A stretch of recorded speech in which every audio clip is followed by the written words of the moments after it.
Legend. Yosepa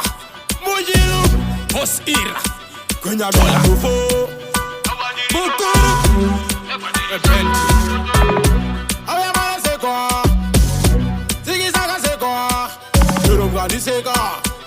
Muriwe nyama wasinyana Wasinyana Ati mabaro ndiyo tira yeke Na wajipili giza wanune kunyeba oneneba Ajipeka keme doshienda kucheshi Na ishelele Vano kututa fata Erasmus Aba vano zita vekwa Jesus Vano aba vatori mabokas Vakasenga partners kunge Judas Shele Mujiru Sino ire maiti mure masmaili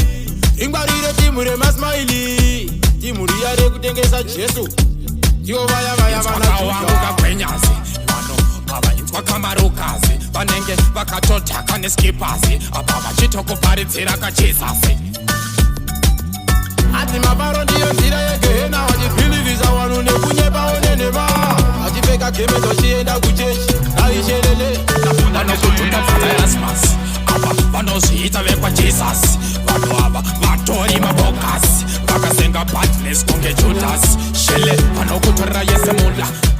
Vomwe vanozototora mapula Zvakaitwa goreri yaneuya weaguma Apa vanenge vachingochuta-chuta Mari vachikusuka Mujiru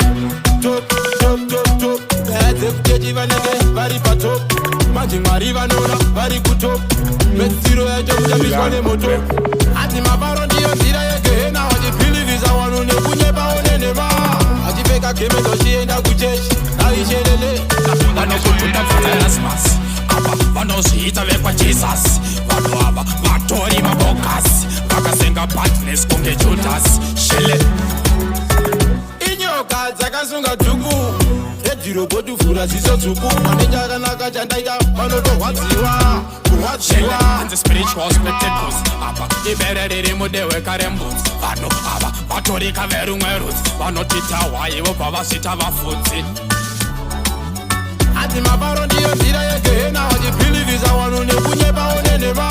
Ajipeka keme doshienda kucheshi Aishelele Vano kututa fata Erasmus Aba vano zita vekwa Jesus Vano aba vatori mabokas Vakasenga partners kunge Judas Shele